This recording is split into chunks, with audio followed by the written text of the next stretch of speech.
Tamam Turдумович, саламатсызбы? Москваға қош келіпсіздер. Баш айланғаннан кейінгі бірінші расмий еш сапарыңыз аябай жемішті болды окшойт. Анын ішінде бұл жақта біздің іштеген мекендештер үшін аябай жақсы жаңалықтар болғанына көп болып баяғы угуп атабыз. Анан чынында бұл жақта іштеген мекендештерибиздин түшөлткөн маселелери көп. Анын ішінде кара тизме деген маселе бар. Анан жанагы келишимдерди түзгөндө акчасын төлөбөй кеткен учурлар да көп. Анан ушул маселелерди бул жакта кесиптештериңиз менен көтөрүп сүйлөштүңүздөрбү? Рахмат. Биз бүгүн Жогорку Кеңештин депутаттары менен депутаттык топ расмий сапар менен Россия Федерациясынын мамлекеттик думасынын төрагасы менен жолугуп бир топ керектүү маселелер боюнча талкуу жүргүздүк. Россия Федерациясы негизи биз үчүн негизги стратегиялык маанидеги мамлекеттердин бири. Анткени бул жерде биздин эң көп мекендештерибиз, бул жерде миллиондон ашык мекендештерибиз бар. Ошондой эле бүгүнкү күнү Россия Федерациясы менен эң негизги мындай чоң товар жүгүртүүнүн көлөмү өсүп атат. Бул болжол менен бир жылдык ошол товар жүгүртүү миллиард доллардан 2 миллиард долларга чейин жакындады да. Бирок ошентсе дагы бүгүнкү күнү бир топ ушул маселелер бар. Анын ичинде негизги маселелердин бири бул ушу миграция жаатындагы маселелер. Бардыбызга белгилүү болгондой, бүгүнкү күнү ушул биздин ушул мекендештер бизге кайрылып жатат. Ошол көйгөйлөрдү ушул Володин Вячеслав Викторович менен жолуккан учурда чогуу көтөрүп, ушул жерде маселени койдук. Ошондой маселелердин бири болуп, бүгүнкү күнү биздин жарандар ошо административдик бир эки жолу жоопкерчиликке тартылган болсо, бир тараптуу биздин жарандарга эч кандай кабарлама бербей туруп, кара тизмеге киргизип, аларды Россия Федерациясынан чыгаруу маселеси бул биринчи маселе. Экинчи маселе бул бүгүнкү күнү ошол жашаган жеринде каттоо. Бул дагы бир топ көйгөйлөрдү жаратып атат биздин жарандар үчүн. Дагы бир негизги көйгөй маселелердин бири бул бүгүнкү күнү өткөн жылдын 29 декабрында кабыл алган ушул миграция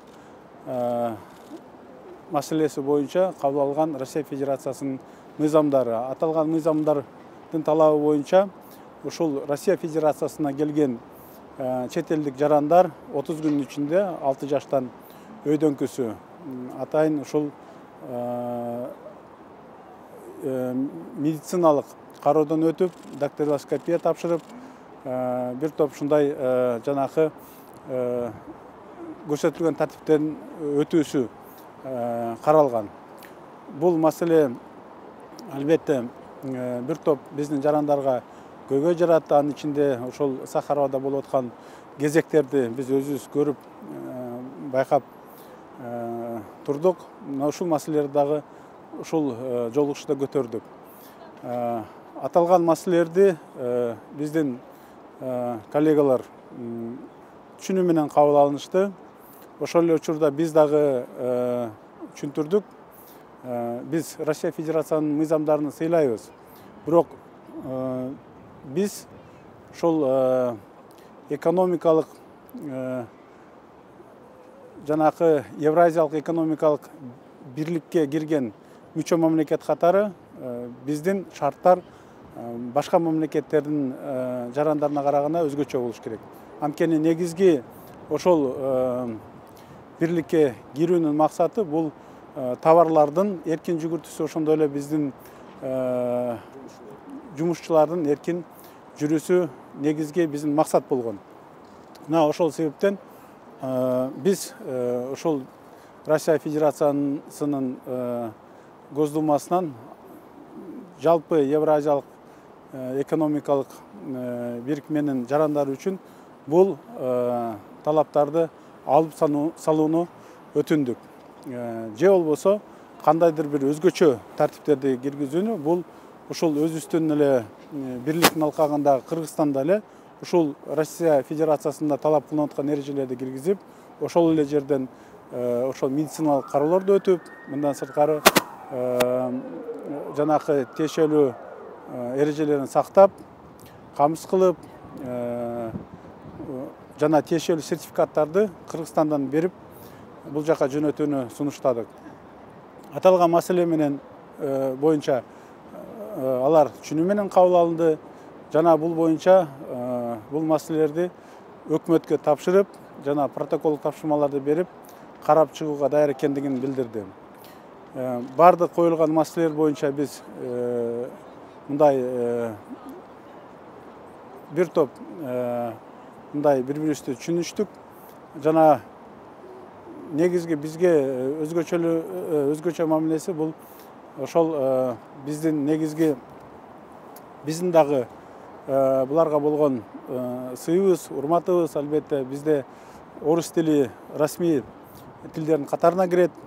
Биз өнөктөш достук мамлекеттери катары дайыма бири-бирибизди колдошуп, кубатташып келгенбиз. Жана мындан кийин дагы бир топ кандай маселе болбосун чогуу отуруп чечүүгө даяр экендигин буларда биз дагы билдирдик. Аябай жакшы, Талант Турдумаматович. Чынында ушул бияктагы мекендештерибизди ошол жана кара тизме, ошол эле дактилоскопия, медициналык кароодон өтүү тынчсыздандырып, көйгөй болуп келе жаткан. Анан жакында уксаңыз керек, ошо биздин элчилик дагы Россиянын тышкы иштер министрлигине нота жөнөтүп, ушул ЕЭП өлкөлүгүнө кирген мамлекеттердин жарандарына өзүнчө коридор ачып бериле деген өтүнүшү менен кайрылган. Буюрса ачып бериптир. Алда болсо кичине жеңилдик болот деген ойдобуз. Анан Талант Турдумаматович, ушул жылы Кыргызстан ЕЭП органдарында төралык кылып баштады. Анан ЕЭП ичинде дагы маселелер көп. Анын ичинде жүк ташуу боюнча транзит, анан баягы сельхоз товарларды өндүрүү боюнча да бир топ маселелер бар. Анан баягы 2025 деген стратегия бар го. Ошонун алкагында Кыргызстан кандай салымын кошо алчууда ушул жылдын ичинде?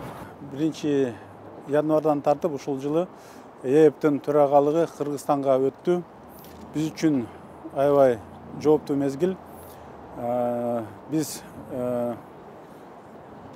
бардык ошол ЕЭП тарабынан коюлган максаттарды ишке ашырууга бардык күч аракетибизди жасай турганыбызды билдирдик. Ошонун ичинде негизги приоритет катары бул жалпы ошо ЕЭПтин алкагында мамлекеттердин ичинде товарлардын эркин жүгүртүүсү, транзиттик ташуулардын эркин болуусун камсыз кылуу негизги биздин ушул ЕЭПтин алкагындагы төрагалык катары жүргүзгөн ишибиздин негизги багыттарынын бири болуп саналат. Талант Турдумаматович, ушу март айында буюрса Кыргызстан менен Россиянын ортосунда дипломатиялык алакалар түзүлгөнүнө 30 жыл толгону турат.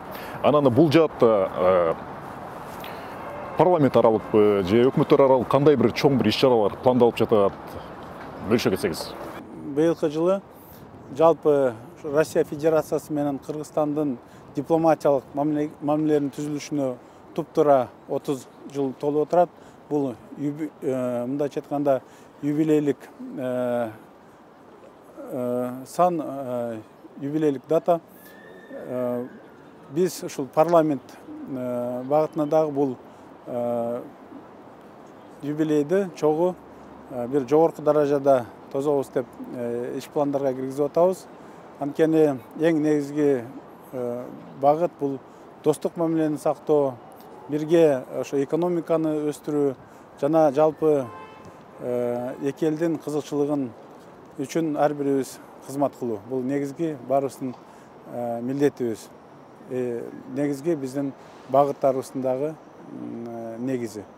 Талант Турдумаматович, кесиптештериңизди дагы расмий иш сапар менен Кыргызстанга чакырдыңыз. Буюрса кайсыл мезгилге пландаштырып жатышат, качан келчүдөй?